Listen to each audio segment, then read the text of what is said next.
অত্যন্ত গুরুত্বপূর্ণ একটা সময় এটা সানিক, যে সময় দেখা যাচ্ছে বাংলাদেশে যে যুযুধান দুই পক্ষ, একদিকে শেখ হাসিনা আরেকদিকে বেগম খালেদা জিয়া, সেই দুজনের মধ্যে থেকে শেখ হাসিনা তিনি বাংলাদেশে নেই, তিনি ভারতে। আবার বেগম খালেদা জিয়া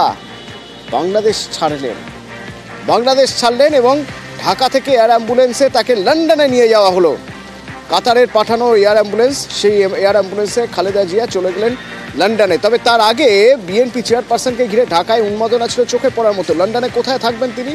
ছেলে তারেক রহমানের সঙ্গে থাকবেন, তার পুত্রবধূ জুবেইদা রহমান দেখাশোনা করবেন। 8 বছর পর বিএনপি চেয়ারপারসন বাংলাদেশ ছাড়লেন। এর আগে সেই 2017 সালে চোখ আর পায়ের চিকিৎসার জন্য লন্ডনে গিয়েছিলেন। এরপর আমেরিকাও যেতে পারেন খালেদা জিয়া, এরকমই মনে করা হচ্ছে। সেখানে মেরিল্যান্ড জনস হপকিন্স হাসপাতালে চিকিৎসা করাতে পারেন।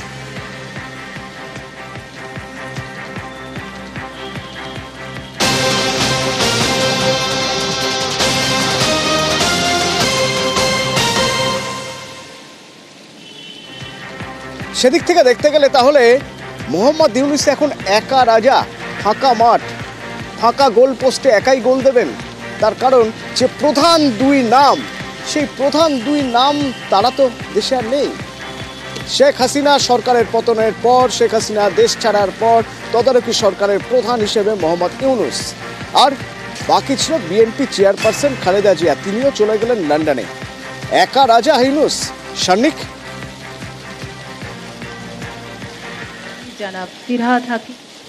দেখো অতনু, এখন কিন্তু রাজনৈতিক পরিস্থিতি বাংলাদেশের অন্তত তাই বলছে। যদি একটা বছর তুমি পিছিয়ে যাও, সেই সময় যদি দেখো বাংলাদেশের রাজনৈতিক ময়দানে সব থেকে প্রাসঙ্গিক দুটো দল ছিল আওয়ামী লীগ এবং বিএনপি।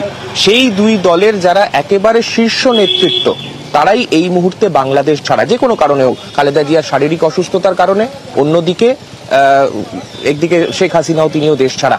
এই পরিস্থিতিতে এক্ষেত্রে কিন্তু বলতেই হবে, এই -2 ফর্মুলার কথা বারবার যেটা উঠে আসছে, এই -2 ফর্মুলা ইউনূস সরকারই কিন্তু প্রথম ইমপ্লিমেন্ট করছে, বা ইউনূস সরকার এইটার ক্ষেত্রে মূল চিন্তা ভাবনা করছে তা কিন্তু নয়। 2007 সাল, যখন এর আগেও বাংলাদেশে সামরিক অভ্যুত্থান হয়েছিল, ঠিক সেই সময় যখন সেক্ষেত্রেও একটা তদারকি সরকার গঠিত হয়, সেই সময়ও কিন্তু আমরা দেখতে পেয়েছিলাম, সেই সময় এই -2 ফর্মুলার কথা উঠে এসেছিল। সেই সময় খালেদা জিয়াকে দেশ ছাড়া করা হয়, সেই সময় শেখ হাসিনার দেশে ফেরার ক্ষেত্রেও কিন্তু চেষ্টা করা হয় যাতে তিনিও না দেশে ফিরতে পারেন। এই পরিস্থিতিতে দেশের দুই শীর্ষ নেতৃত্ব, যারা দেশের সব থেকে বড় দুটো রাজনৈতিক দল চালান, তাদেরকে দেশের বাইরে সরিয়ে দিয়ে কোথাও রাজনীতির ময়দানটাকে ফাঁকা করার একটা চেষ্টা কিন্তু সেবারও হয়েছিল।